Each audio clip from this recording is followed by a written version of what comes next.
The Boeing 747 large cargo freighter LCF Dreamlifter is a wide-body cargo aircraft constructed by drastic modifications to an existing Boeing 747-400. The Dreamlifter is used exclusively for transporting aircraft parts to Boeing from suppliers around the world.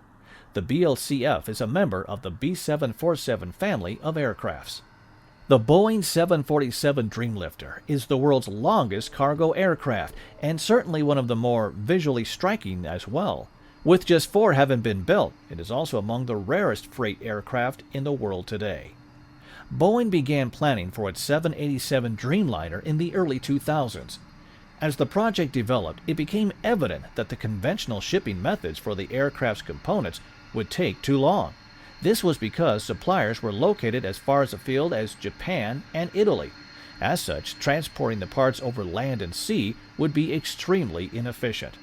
As such, Boeing elected to ferry these parts by air. However, many were too large for conventional shipping containers, and even for the largest existing cargo aircraft at the time, such as the 747-400F and Antonov AN-225. This meant that Boeing needed to design a specialized aircraft for this purpose. Otherwise, its Dreamliner project would be subjected to slower land or sea-based shipping.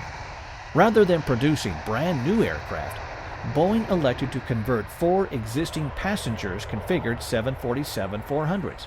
1 came from Air China, another from Malaysia Airlines, and 2 from China Airlines. The reconfigured aircraft were to have a bulging fuselage similar to the bulbous NASA-operated Super Guppy or the Airbus Beluga. The Boeing 787 Dreamliner has proved a successful enterprise for Boeing, and it is a common sight at airports worldwide today. However, while the 747 Dreamlifter is a much rarer sight, it is important to remember that production of the Dreamliner would not have been possible at the speed that it occurs without this specialized freighter.